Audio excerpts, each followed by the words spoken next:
we stopped here. Is that right? Yes. I feel like we stopped here. All right. So we've been talking about the cardiovascular system. We've been talking about the pulmonary system. We've gone through sort of normal function, right? You're sitting there, your heart is beating. We hope no one's a vampire, right? Your heart's beating, right? Have a heart rate. Every time it beats, a certain amount of blood leaves the left ventricle. That's your stroke volume. You have some cardiac output, right? You need this to live. You've got oxygen on your hemoglobin. You've got some CO2 dissolved in your blood. We're diffusing at the lungs. We're diffusing at the tissues. Your mitochondria are working.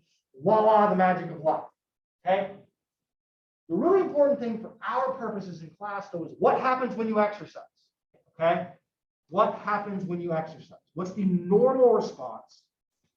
Because later in class, we're going to get into what happens with an abnormal response, why that limits performance and what's pathological about those kinds of things. All right. So who's got a, wait, I have one. We'll just do, all right, this is going to, I'm going to show my age. I have actually wore my Apple Watch today. Does anybody know, how do I tell what my heart rate is right now? What button do I push to tell what my heart rate is right now? Wait, is it the heart? Yeah. Okay. All I know with this thing is that I hit a button and I tell it that I'm going to go exercise, and then the rings go and it does things. Okay. It is telling me that right now my heart rate is 60 beats per minute. That's fucking wrong. There's no way. I'm at 62 beats per minute. Okay. But now I'm at 77. All right. So I'm here. What's going to happen if I start exercising? How much is it going to go up? Don't want to see? All right, so I'm running, I'm at least not in my dress shoes today. You might think I don't wear dress shoes anymore. I'm running. Is my heart rate going up? No, it says it's 80, 85. Okay, so it went up a little bit. See if it, usually it's going to have a delayed response. Oh, it's thinking about it. Okay, that's a normal response. Heart rate goes up. Why does my heart rate go up during exercise? What's happening? Why are we doing that? Devin, what do you think? Why would heart rate need to go up during exercise? To push more blood through like the veins. Okay. To the muscles. Okay. When I exercise, what's happening in my muscles? Pumping. Okay. But They're using more oxygen. okay. Exercise. Be able to move, right? I need force from skeletal muscle, right?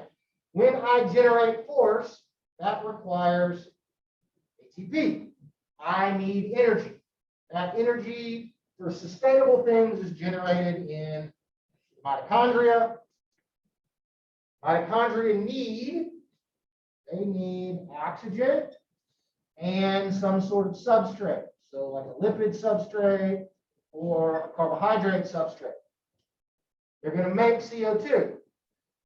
So we need to use the cardiovascular system to bring oxygen and substrate to the muscles and then to be able to take the CO2 away.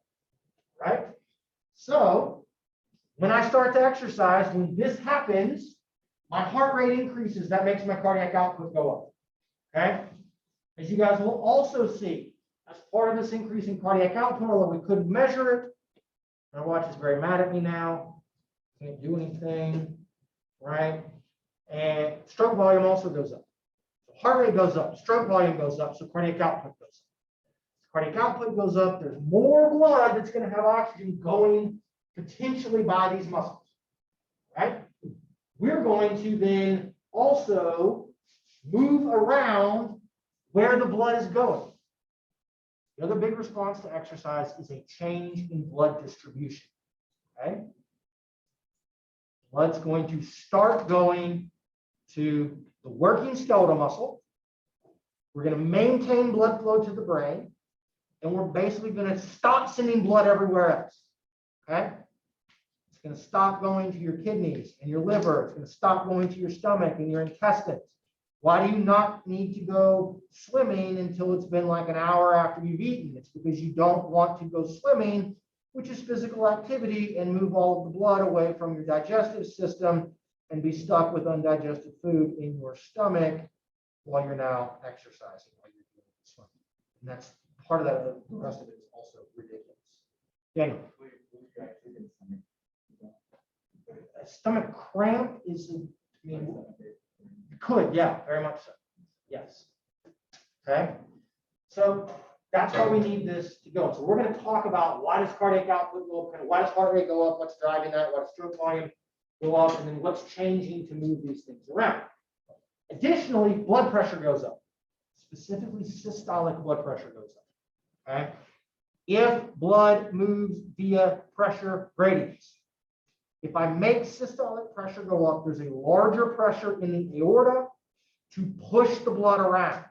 There's a larger difference in pressure from the left ventricle or the aorta to any peripheral tissue. So it's going to drive more blood out in those directions. So blood pressure goes up, cardiac output goes up, and then we change where the blood's going to go. That's the normal response to exercise. If any of those things don't work, you don't get to exercise for very long. Okay. And that's going to be a thing we'll talk about when we get to cardiovascular disease. Okay. Here is a graph showing cardiac output. So this is stroke volume multiplied by heart rate, and its response to running on a treadmill at an increasing speed. Okay. This is listed in kilometers per hour because it's from a scientific publication, and we always use the metric system. Us, and I guess now the English, the British, since it's Brexit, are the only people in the world that don't actually use the metric system. And so just take these numbers and divide them by 2 roughly, and you'll get a miles per hour value here. Okay, walking, pretty close to an all-out sprint. Okay, so look at what happens. Cardiac output tends to increase in a relatively linear manner with an increase in work rate on the treadmill. If we put you on the Peloton bike and you increase your pedal rate or your resistance, we see the same thing. Put you on, okay, put you walking upstairs. The steeper the stairs, it does the same thing. This relationship, okay, the linear increase in cardiac output with energy expenditure or work rate during exercise holds across everybody. It holds across sort of all creatures, all right, and every exercise modality. And so generally at maximal exercise levels, at your VO2 max, you will max out cardiac output. Okay? There's only so much that you can increase your heart rate. There's only so much you can increase your stroke volume. Once you've done both of those things, that's pretty much all you got. And that's about as hard as you're going to be able to do. Okay? So let me see, do I not have? All right, I'm going to do this graph. I apologize, they're out of order. We're going to do the graph this way, then we'll back up and we'll talk. Okay. So remember, cardiac output is linear. Cardiac output is the product of heart rate and stroke volume. So this is basically the same graphs, but it's just heart rate and it's just stroke volume. Okay. Phoebe, what do you notice that's different about these two graphs between heart rate and stroke volume? Perfect. Okay. The second one kind of plateaus. That's exactly what happens. Okay.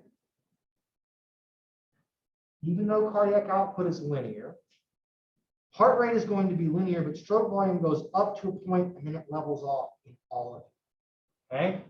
So if we look at this, this is treadmill speed. If you look at this as a percentage of kind of your maximal work capacity, stroke volume tends to plateau off somewhere around 50 or 60% of your maximal work capacity. Okay. So when most of you get to, say, a jog or a brisk jog, you've maxed out the ability of the heart to eject. It's ejecting as much blood every beat as it possibly can. Okay? So once stroke volume plateaus, the only way to increase cardiac output is to keep increasing heart rate. Okay? So that's why if we back up here a little bit on these things, it looks, depending upon the person, this is not purely exactly a straight line. But a lot of this is driven by that, and there's going to be essentially a little bit of a break point in the middle. The stroke volume is going to plateau. Okay, so why? Why does this happen? Why does heart rate go up with exercise? Why, when I tried to do some running in place, okay, now my heart rate, it says, is higher while I'm sitting here talking than it was when I was running. That's not right in that particular way. Why does heart rate go up? Well, two things happen. Okay? Two things happen. We remove parasympathetic input to the heart as you begin to exercise. Okay? Parasympathetic input in the form of acetylcholine comes from the vagus nerve. We can do really fun things, like I can say, Vale, you're about to exercise. She looks at me and she freaks out. By me mentioning she might have to exercise, her heart rate goes up because she begins to remove the signal from the vagus nerve. Okay? So early on, resting heart rate, remember that your resting heart rate tends to be, there's this kind of middle point where there's no sympathetic input, no parasympathetic input, and that's that intrinsic firing rate. And at rest, you tend to be no sympathetic input, but there is parasympathetic. And so you get up initially by just removing parasympathetic. Then we begin to add on sympathetic input in the form of epinephrine and norepinephrine. Okay? That's how we do this. So as you work harder and harder, you begin to release more and more epinephrine and norepinephrine, and it affects the SA node and it makes the heart contract more frequently. Okay? So depending upon what exercise phys book you read, some people argue that the increase in heart rate is the most important thing that drives up cardiac output. And that's probably in some ways true. Okay? But stroke volume goes up and then it plateaus. And that's going to happen for a couple of reasons. And that may actually be more important for figuring out among people who can run faster and farther and those kinds of things than heart rate. Okay. So in human phys or in anatomy, did you guys talk about cardiac contractility? Did you guys talk about something called preload? Did you talk about something called the Frank-Starling law or the Frank-Starling mechanism of the heart at all? Okay. I'm going to give you guys just a little flavor of this, and then Dr. Mike will hammer you over the head with it until you're sick of it in exercise phys class. Okay. But, right? You guys are sitting here. McKenna has some stroke volume right now. Okay. If I want her stroke volume to go up, I can do a couple of different things. Okay. Initial stroke volume is determined by the size of your left ventricle. Okay. So a person that has a bigger heart generally has a larger left ventricle. And so their stroke volume, or their ability to sort of put blood in and eject it out, is potentially going to be bigger. Okay? Within a person, one of the ways that we can increase stroke volume is by increasing something called preload. Does anybody remember what preload is? Nobody remembers what preload is?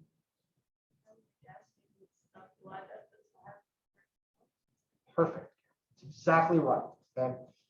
Preload is another way of terming what we call end diastolic volume. Okay. So to make your preload go up, all right?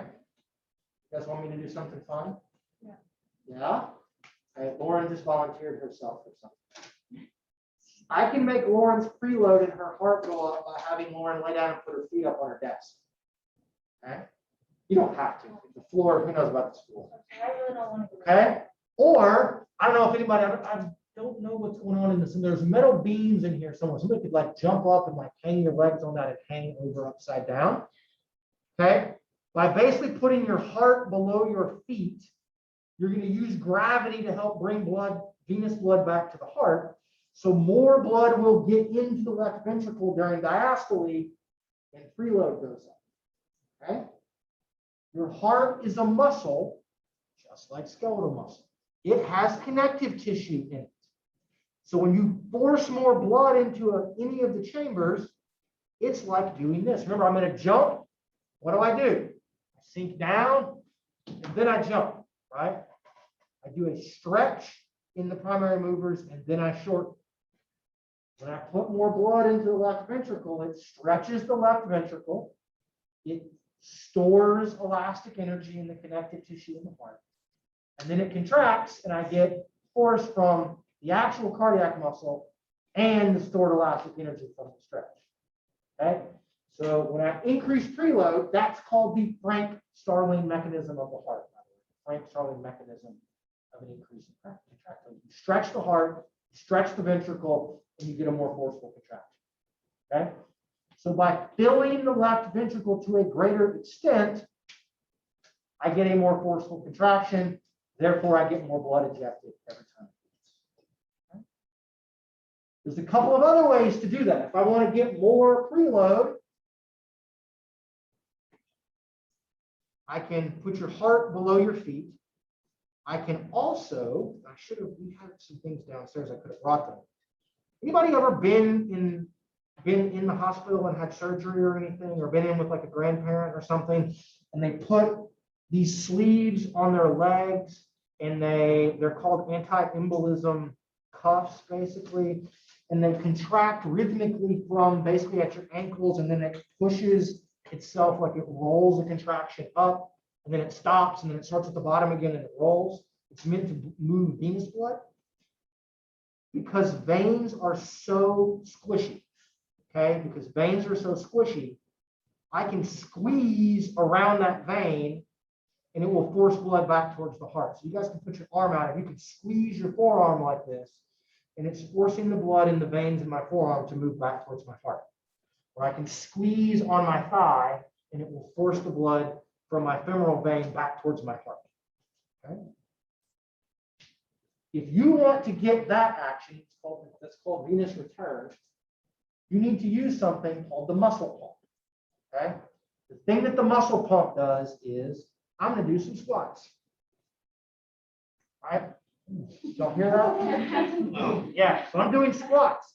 I'm contracting my quads and my glutes. There's enough force in those that it squishes the veins in my legs. As it squishes those veins, it drives blood back towards my heart. Anytime you contract a muscle at more than about 10% of its maximal force, it constricts the veins and forces blood back towards the heart. So the very nature of exercise forces blood back to the heart, which increases preload, which increases stroke volume. Okay? You also get some increase in contractility from the direct effects of especially norepinephrine on the cardiac muscle. If I inject norepinephrine into your left ventricle, it's going to contract more forcefully. Okay? The problem with these things, and the reason that stroke volume plateaus, is no matter what, the left ventricle is only so big. You can only there's a top end to how much blood can get in there. Also, there's only a certain amount of cardiac muscle there. No matter what we apply to it, it can only contract so forcefully. There's a top end. And when we basically max out preload and we max out contractility, which occurs in most people around 50% or 60% of their max exercise capacity, and that's it. Stroke volume can't go up anymore. Okay? So that's what we're going to do. Okay? So we can take McKenna and her stroke volume. We can have her flip over, put her head down, her feet up. That's going to increase these kinds of things. And we can have her contract her muscles while she was doing all of that. Okay.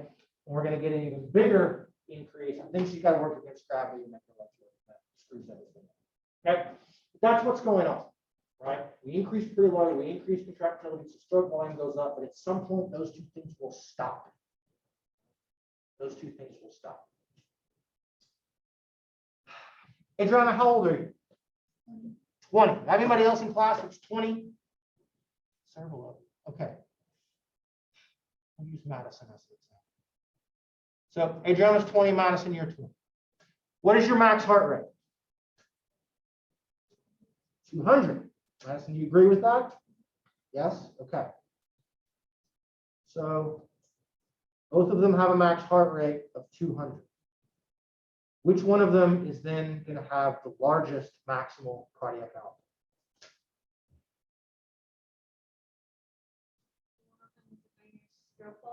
One of them with the biggest stroke volume. Okay, that makes sense, right? You guys see that? Max heart rate's the same. So if we were just going to make a guess at all of that, what's the one thing that's going to make your max stroke volume the biggest? Size of your heart. Okay. Size of the left ventricle. So I would make a reasonable guess, okay? Between Adriana and Madison, they're the same age. That if we were to put the ultrasound on and measure the size of the cavity in the left ventricle, whichever one of them has the largest left ventricle is going to have the largest cardiac output, therefore will have the largest VO2 max, and therefore should likely, if we normalize it for their body size, then be the best endurance athlete. So in that instance, of people that are the same size and the same age, like body size is similar, they're roughly the same age, literally the person with the biggest heart will probably win the race. Okay? Having a large, now there's a converse side to all of this. You can have something called hypertrophic cardiomyopathy, which is an abnormally enlarged heart, which means you have disruptions in cardiac conduction. That's bad. Okay? That's no good. But otherwise, having a bigger heart is good for endurance exercise. And that's one of the primary things that we'll talk about next week. When you do aerobic or endurance training, one of the primary things that happens is this changes. Okay? Your left ventricle gets bigger. Your heart gets bigger. Your blood volume goes up, which means you can do more preload into that bigger left ventricle. Nothing happens here. Run all you want. You're not changing your max heart rate. Okay? Doesn't change. This changes. That's how we get a bigger cardiac output. That's potentially one of the primary things that is an adaptation to endurance training. All right. We did this. We talked about these two things. We talked about that. Okay. Where's the blood going to go in your body? At rest under normal circumstances. Okay, about half of the blood in your body is going to be going to your liver and your kidneys at any one time. Okay, we're filtering things out of the blood at the kidneys to make urine. You're filtering the blood in the liver to remove these quote unquote toxins that we're all so worried about, right? Take your athletic greens and it removes toxins. They never say what the toxins are. Whatever says it's this that gets neutralized or whatever. Okay, but about 50% is at the liver and the kidneys and kind of the stomach and the intestines. We call that, okay, physiologically, those are called the splenic regions. The majority of blood at rest is in the splenic regions. So just think here, central part of your body. About 50% is going to skeletal muscle, about 10% is going to your brain, about 5% is going to your heart, okay? Brain needs a certain amount, the heart needs a certain amount, but most of it is here, okay? With exercise, we flip that all around. During exercise, up to about 80% of the blood flow in your body will go to the working skeletal muscle, okay? Blood flow to the heart tends to go up because the heart's a muscle and it's working harder. Blood flow to the brain remains relatively constant. So what happens is that essentially blood flow going everywhere else in your body all gets sent to skeletal muscle during kind of intense exercise. Okay? So between the shift in blood flow, where it's going, and the increase, the 5 to 6-fold increase in cardiac output that we have, we are able to increase the amount of blood going to working skeletal muscle, maybe 20 to 25 times what it is at rest during a bout of exercise. The body is designed to get oxygen and nutrients to the muscles to let them make ATP and let them work while you're exercising, right? At the expense of everything else.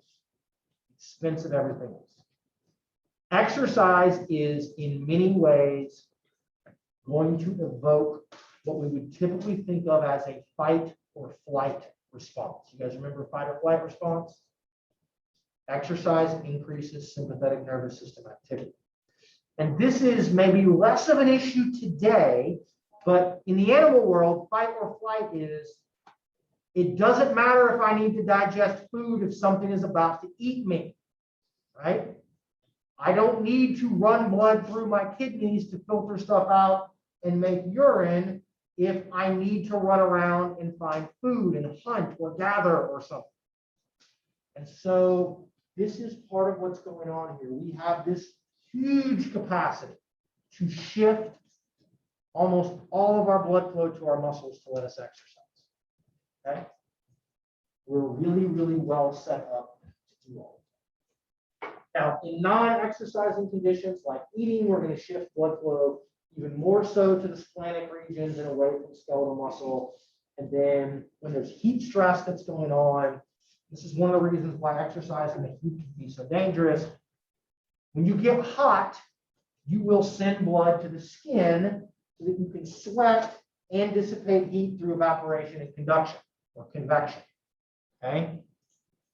Problem is, when we exercise, if we exercise hard enough, we can actually begin to pull blood away from the skin and send it to our muscles. Okay? Called something called functional sympatholysis, which Dr. Mike will talk about in exercise phys. But this is why it can be so dangerous. If you're well motivated, like you're running a race or something, you can exercise in the heat at such a high rate that you will begin to stop sending enough blood to the skin to dissipate heat, and you can overheat and it will kill you. That gets worse if you're in football pads or you're dehydrated, and there's a whole bunch of things. But we're really, really good at all costs at sending blood to our muscles if we need it to go there, right? And so that's kind of how this is going to happen. So this is just going to show kind of a pictogram of all of this about what's going where at various times, okay? And so kind of stomach, liver, small and large intestines, right? This is at rest, here's during exercise. This goes way down, heart stays about the same, kidneys go from very high to very, very low, bone is going to go down a little bit, but about the same. The brain is about the same, skin may change, and then muscle gets everything else. That's the big key, the big takeaway. During exercise, all your blood goes to your muscles. Okay, it all goes to your muscles. Because we need to make energy, we need oxygen and substrate for that, we need to get rid of carbon dioxide. That's kind of the big drive. This will bring us back. I don't know, do I have it in here? This just kind of shows, this is the percentage of your cardiac output going to a particular tissue. So at rest, right? The dark red are the splenic regions, the blue is the brain, orange is skeletal muscle. That's kind of the big piece, okay? You start exercising, and basically, as you go higher and higher intensities, a larger percentage of your cardiac output is going to start going to your muscles. This is the same graph, but it's the absolute amount of sort of what your cardiac output is, and then within the bar, the colors represent the percentage of that cardiac output that are going to certain places. So this illustrates that during maximal exercise, cardiac output goes way up 5 or 6 times, and then almost all of the blood of that, say 25 or 30 liters per minute is going to go to skeletal muscle. So it's just kind of different ways of picking the same thing. Right? So how does blood get to those places? You guys remember what we talked about the other day? It's the arterioles that control everything, right? So I also told you guys, I did a terrible drawing, that arterioles have smooth muscle around them. There's a picture of an arteriole. It looks like a little Michelin tire man, doesn't it? Right? It looks like a little baby. I missed that. Ellis was making us look at pictures of her as a baby last night. It's like one of her favorite things to do, and those kinds of things. And she was like, "Ooh, I was a baby."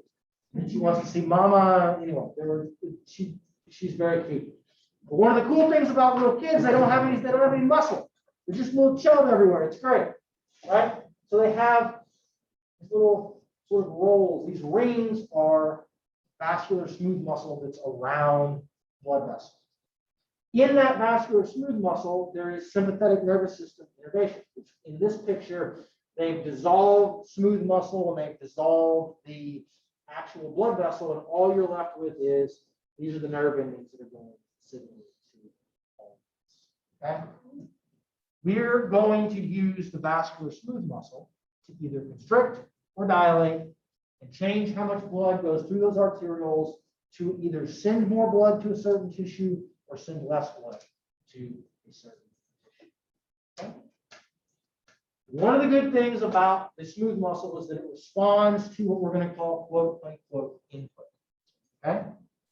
You guys remember on Monday, I'm sure Devin does, we had Devin stand up and she almost hit her head on the thing, and we got her to evoke a little bit of a stress response, right? And her cheeks got a little bit flushed. Okay?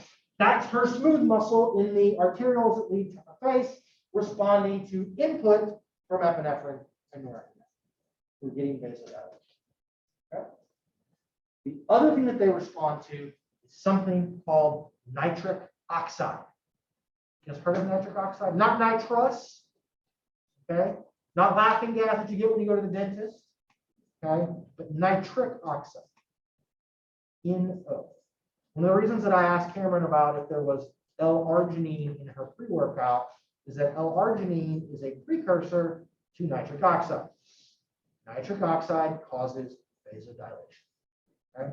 Some pre-workouts have that in their name. There's a thing that's called NO explode, or at least there used to be.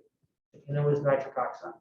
It just has a bunch of L-arginine in it. It's meant to be like, oh, we're going to vasodilate the blood vessels going to your skeletal muscle, and you'll get a better workout, and you'll get a better pump, and you'll get more blood to your muscles. And that's great, except that your muscles do just fine at getting blood there without all of this. We'll talk about where the nitric oxide comes from. Okay. So again, a little bit of math. I'm not going to make you guys do any calculations. I just want to illustrate a point here. Okay. So if we look at the change in artery or arterial size and how it controls where the blood is going to go, we are going to get something that is based upon Ohm's law and something called Poiseuille's law or Poiseuille's equation. Okay. Ohm's law tells us that flow through a tube, okay, it can be airflow or fluid flow, is going to be due to the difference in pressure from one end of the tube to the next, divided by the resistance of that particular tube. And resistance is just how easy or difficult is it for that fluid or gas to move through there. Okay? Imagine, any of you guys worn an N95 mask during the pandemic? Yes? Right? Resistance to flow of air through the N95 mask is higher than it is through a cloth mask. Okay? And that's why it feels like it's more difficult to breathe in and breathe out when you have an N95 mask. It's a real thing. We changed the resistance, even though the pressures are basically the same. Okay? So if you look at the things that determine resistance, it can be these things. It's an equation that is sort of N, okay, multiplied by L divided by R to the fourth. So this is radius of your tube, basically. L is the length of all of that. And N, okay, is going to be, it should actually not be N, it should be K. N is the viscosity. This is there. So we've got blood has a certain viscosity. There's a length of the blood vessel, and then there's the radius of that blood vessel to the fourth property. When you put this in for resistance here on the bottom of this equation, what you get is that flow of fluid through a blood vessel is equal to the viscosity of your blood, the difference in pressure from one end to the other, multiplied by the radius of that vessel to the fourth power divided by the length. Watch the fun math that I did. Viscosity doesn't change. Forget about it. Okay? Pressure will change. That's important. Length of the blood vessel doesn't change. Forget about it. So all that we really need to worry about are changes in pressure and changes in the radius of our blood vessel. I change the pressure by making systolic blood pressure go up, so more blood goes through. Then the one thing that I do that drives the most of this relationship is, as I make the radius get bigger, any small change in the radius gets multiplied by the fourth power, so it has this huge influence on these things. When a blood vessel goes from this to this, that's not a huge change in its radius or diameter, but I get this massive change in flow because of the small change, because of the way these equations work out. That change the resistance to flow through that vessel, that change its radius. So if this is a resting vessel, when I vasoconstrict and that smooth muscle contracts and it squishes it down, harder for blood to get through. When I vasodilate and the smooth muscle relaxes and the vessel gets bigger, way more blood goes through. And so during exercise, I vasodilate the arterioles that go to skeletal muscle, and I vasoconstrict the arterioles that go to splenic regions and pretty much everywhere else. Okay?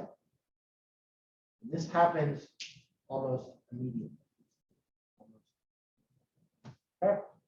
So part of this is done what we call extrinsic neural control, so you get sympathetic input to those kinds of things. The interesting thing about this is that if I give you epinephrine and norepinephrine, it actually vasoconstricts all the blood vessels in your body. Vasoconstriction that tries to increase blood pressure. But then the blood vessels that go to your muscles do something called autoregulation, where based upon oxygen demand and things going on in there, you're going to get an increase in flow to that, and that releases nitric oxide, and the nitric oxide causes vasodilation. Dr. Mike will cover this in way more detail in exercise phys. I just want you guys to have a very rough appreciation of what this is.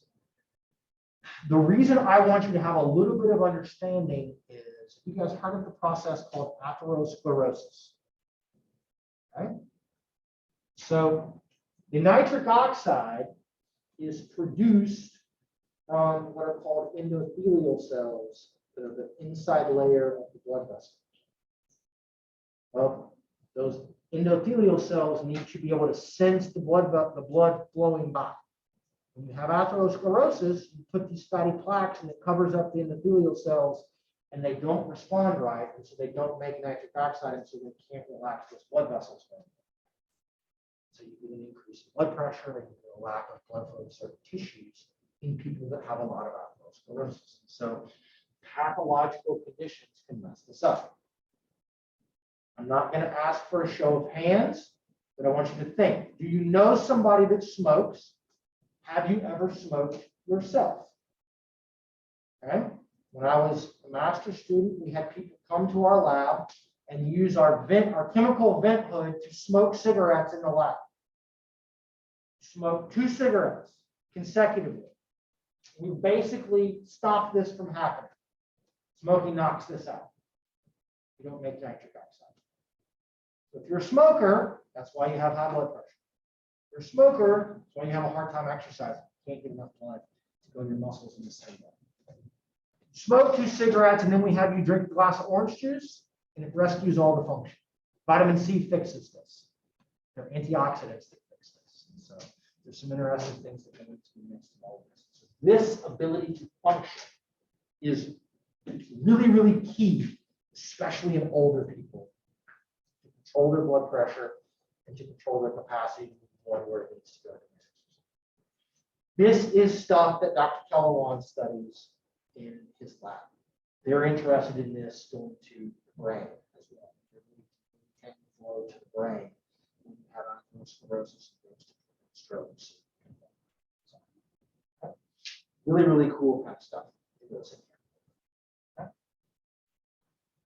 All right. So blood pressure. Do I not have blood pressure freaking graph somewhere? Of course I don't have blood pressure graph. Why would I not put that in? Okay. So during endurance exercise, systolic blood pressure goes up. Okay. So if we have Kelly stand up and start running in place, you don't have to. She gets up, she runs in place, her systolic pressure goes up. Her diastolic pressure should stay about the same. All right. If you take exercise testing and prescription, y'all will measure blood pressure during exercise. If you're ever exercising, measuring it in someone, the diastolic pressure goes up, they need to stop immediately. They're about to have a heart attack or a stroke. Okay? It's incredibly dangerous if the diastolic pressure goes up. So systolic pressure goes up, and again, that helps to drive this increase in flow because of this difference in pressure. Okay? During resistance exercise, you get this big exaggerated response. Both pressures go way up, but it goes up like during the Valsalva. So like I'm going to squat, all right, I got my thing, I'm going to squat, and so I Valsalva, and I squat, and then I relax, okay? While I'm Valsalvaing, it may be like 480 over 350, it's just remarkably high blood pressures, okay? And in normal folks, these very transient increases like this are perfectly fine.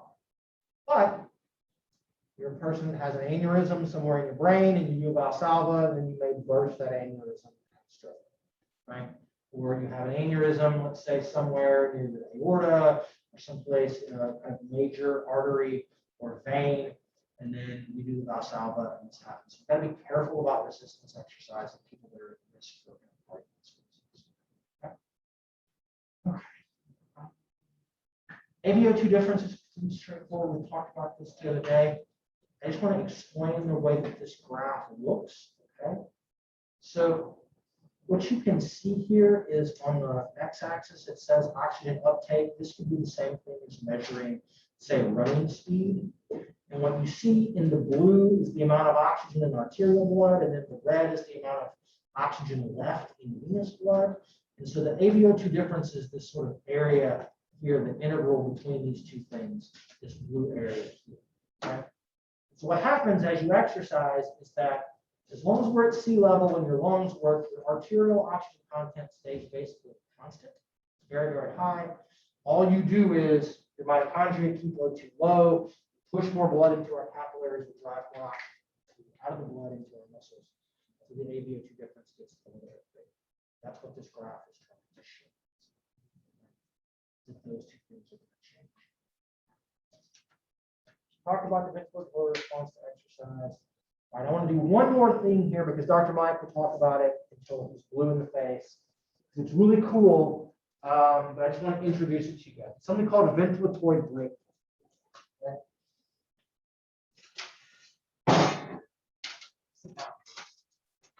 How many of you guys know what lactate is? You've heard of lactate. Okay. I'm showing hands in the midst of all of this. Somebody tell me, where does lactate come from? Okay, a byproduct of what? Yeah. Glycolysis? And the Krebs cycle. And the Krebs cycle? We're getting close-ish. We're saying words that are in the right family. Okay. When do I make lactic acid? I know you guys have had this. Okay, but it's a consequence of what process? What metabolic process makes lactic acid? Phosphorylation. Okay. It's been a while. So we need to refresh our metabolism. I understand. Okay. You guys know there's a process. Respiration. Pardon? Anaerobic respiration.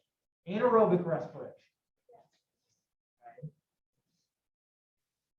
Dr. Vellers, are we comfortable talking about anaerobic respiration? No, probably not. That's okay. We're close. We're conflating a couple of different things. Okay. All right.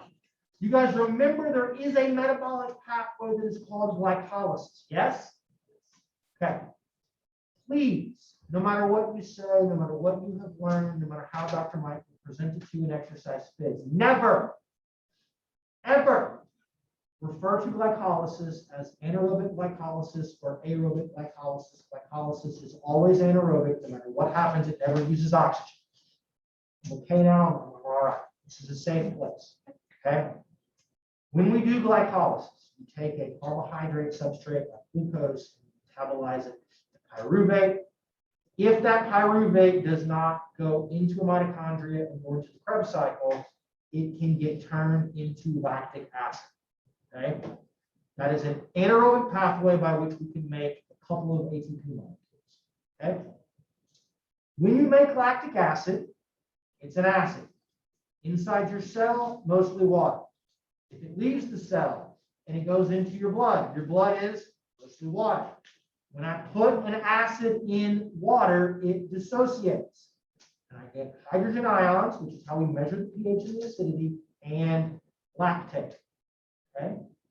Lactate is a very simple carbon molecule. That's all that it is. Just like glucose, just like fructose, just like if we pull carbons off of a fat. So the lactate is not a metabolic byproduct. Lactate is just a carbon molecule. You have to take the lactate and put it in the Krebs cycle. But lost it. Fussiness about we're doing metabolism. I'm teaching metabolism in my graduate class right now. We're having to sort of work on our terminology, unlearn some things that were taught at some other institutions. So when you do a lot of anaerobic metabolism, you make a lot of lactic acid. That lactate begins to accumulate in your blood where we can measure it. We can stick your finger. You guys do that in humans? Because I know y'all do a blood glucose test and do a finger stick and you measure your blood glucose. Do y'all measure blood lactate ever? No. It's the same thing. You prick your finger, you get a little drop of blood, you put it on a little kind of computer chip, you stick it in a thing, and it tells you how much lactate is in it. As exercise intensity goes up, okay? So as that happens, if we were going to make Taylor do like walking in place and then jogging in place and then sprinting in place or something, as she goes from that jog to kind of sprint, we're going to notice a very marked increase in the amount of lactate in her blood. That means that we're just making more lactic acid through glycolysis. Okay?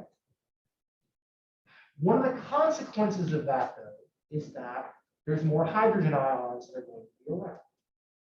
Those hydrogen ions are going to, at least initially, get bound up by the bicarbonate that is stored CO2 in your blood that we talked about. So then that gets buffered and you make extra CO2. It's non-metabolic, non-aerobic metabolic production of CO2. What's the thing that drives growth? The primary driver of breathing? CO2. So I have CO2 from aerobic metabolism that's driving breathing. And I have extra CO2 from the buffering of lactic acid from anaerobic metabolism. So now I have this sort of demarcation line. It's going to be these changes in your breathing. You guys heard of something called lactate threshold?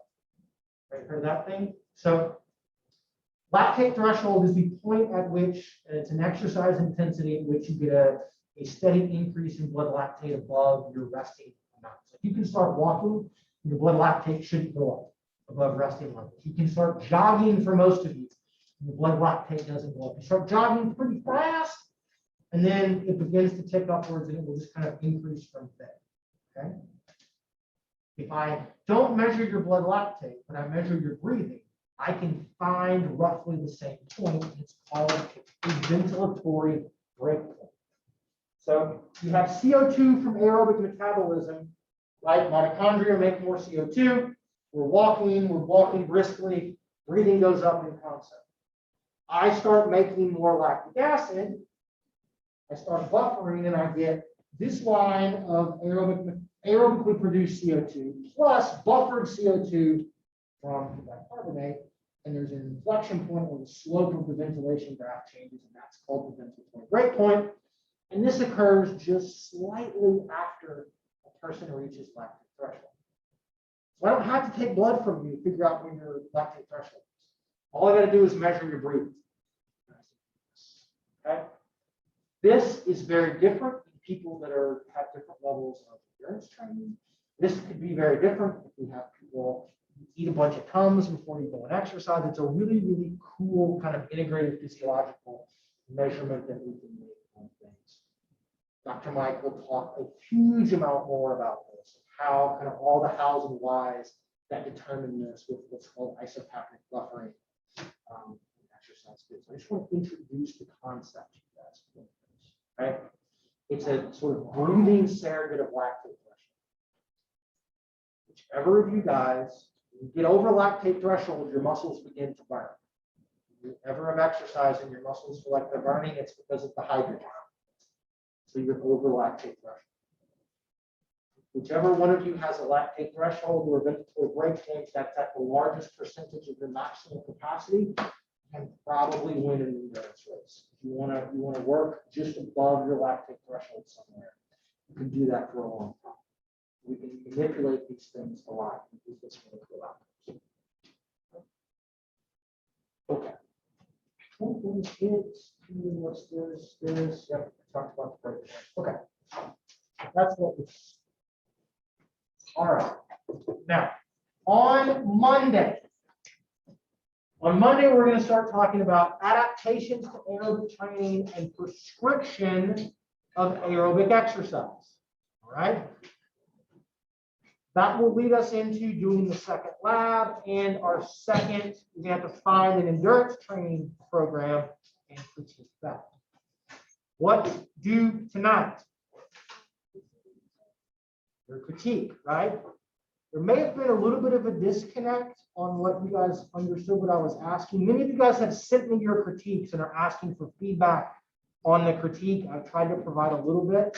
I think maybe I gave the wrong impression. What I was saying on Monday was, if you send me your workout program, I'll tell you if the program will work. I don't really like to try to give a huge amount of feedback on the actual critique. If you send it to me, I've already done it. So the rest of you guys send it to me, I'll try. Okay, that's kind of what I was meaning. I think I've responded to everybody that sent me something. If I haven't, that's okay. That's due at 11:59 tonight. I need the program. Please just follow the rubric, okay? Make sure you talked about, is there progression? Is there repetition? Is there specificity? Is there overload? If not, how would you do that? What is the frequency? What is the intensity? Most of these programs won't talk about the intensity. Please, please, please talk about the intensity. How would you actually prescribe it in the best way? Okay, time, type, those kinds of things. Just make sure you cover all of that. Say something about, this is great, I would change nothing. Or like, look, they're kind of missing this, I would change it in this way. They're not getting this, I would change that in that way. Like, cover those things and we'll be good to go. Okay. If you need to just put a link to the thing, like where you found it online in the critique that I can click on and get to, great, that's fine. Because I know sometimes if it's a PDF, then you're going to like say your one thing is a Word document and merge the PDFs together and then submit that PDF. It can get to be a big mess. So if it's easy for you, just put a link in there and I can go and look and see what they do. All right. Any other questions? All right. Have a good weekend. See you Monday. Make good choices this weekend if you're going to Dallas or otherwise. So if we're not going to Dallas, we can make bad choices? That's not what I said, Lauren.